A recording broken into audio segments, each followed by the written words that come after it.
Assalamualaikum warahmatullahi wabarakatuh. Kita masuk ke materi aktivitas renang.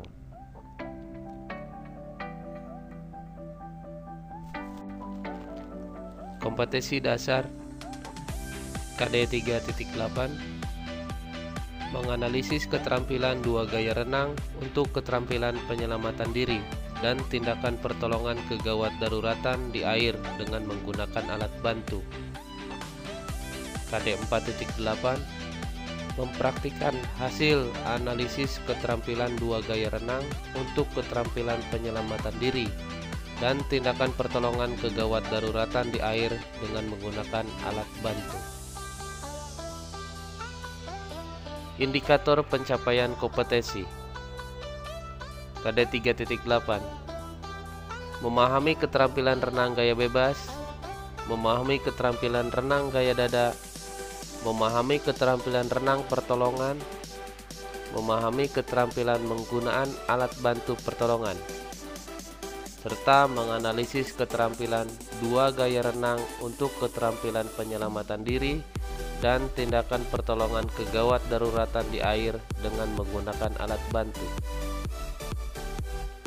KD 4.8 yaitu mempraktikkan hasil analisis keterampilan dua gaya renang untuk keterampilan penyelamatan diri dan tindakan pertolongan kegawat daruratan di air dengan menggunakan alat bantu.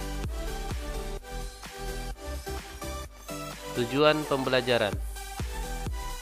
Setelah mengikuti proses pembelajaran, peserta didik diharapkan dapat memahami keterampilan renang gaya bebas, memahami keterampilan renang gaya dada, memahami keterampilan renang pertolongan, memahami keterampilan penggunaan alat bantu pertolongan, menganalisis keterampilan dua gaya renang untuk keterampilan penyelamatan diri dan tindakan pertolongan kegawat daruratan di air dengan penggunaan alat bantu, serta mempraktikkan hasil analisis keterampilan dua gaya renang untuk keterampilan penyelamatan diri dan tindakan pertolongan kegawat daruratan di air dengan menggunakan alat bantu.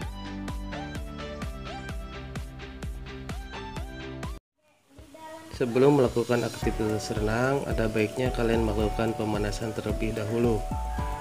Melakukan water conditioning, melakukan gerakan kaki gaya bebas, gerakan kaki gaya dada. Dan berikut adalah cara meluncur di kolam.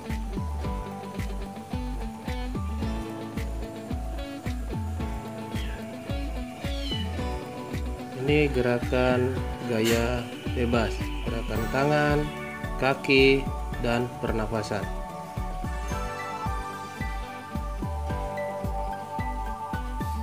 Ini gerakan gaya dada, gerakan tangan, kaki, dan cara melakukan pernapasan di kolam. Sampai jumpa.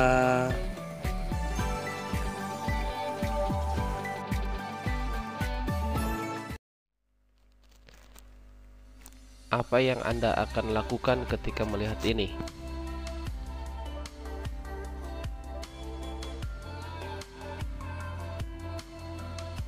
Ya, kita akan mempelajari tindakan pertolongan kegawat daruratan di air.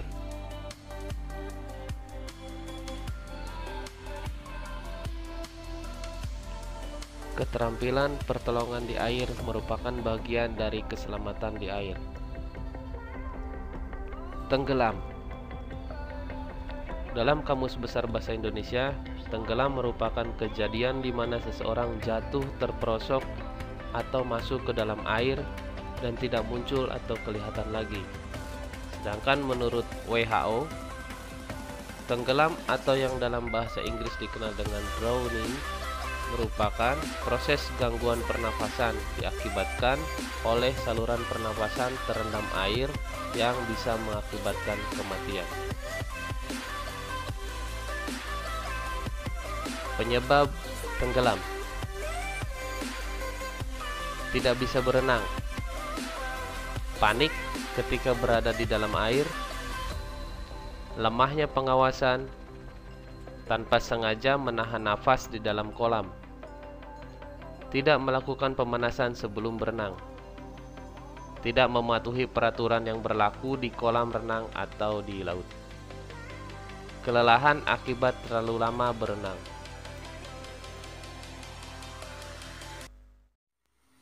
Apa yang Anda lakukan ketika melihat video seperti ini? Ketika kita melihat orang yang tenggelam, kita harus melakukan pertolongan secepat dan setepat mungkin.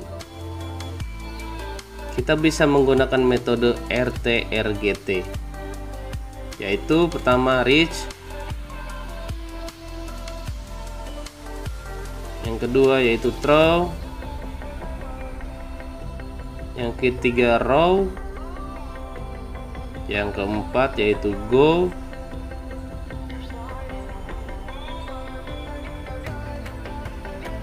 dan yang terakhir yaitu tow. Baik, untuk yang pertama yaitu metode reach. Pada metode ini, penolong menjangkau korban yang tenggelam dengan menggunakan benda yang ringan dan panjang, seperti tongkat, galah, dan kayu. Namun, kelemahan dari metode reach ini adalah hanya mampu menggapai korban yang berada di tepi saja.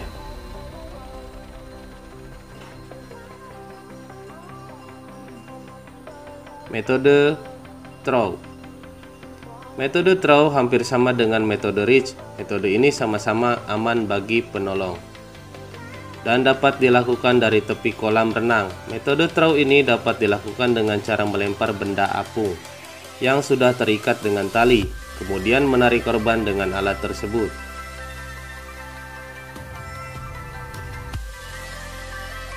Metode ketiga yaitu row. Mendekati korban dengan menggunakan papan selancar, kano, atau perahu karet. Metode berikut go. Metode ini dilakukan apabila korban berada jauh di tepian. Metode ini mengharuskan penolong melakukan penyelamatan secara langsung dengan berenang menuju korban dan membawa alat apung yang akan diberikan kepada korban dan menariknya ke tepian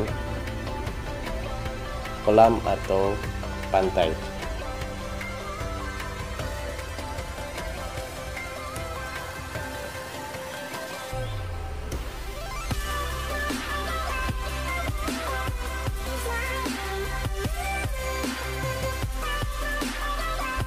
Metode tow, yaitu metode yang paling tinggi risikonya bagi penolong karena penolong harus kontak langsung dengan korban.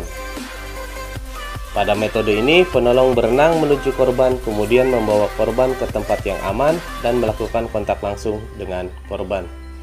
Metode ini dilakukan apabila korban sudah tidak sadarkan diri ataupun cedera.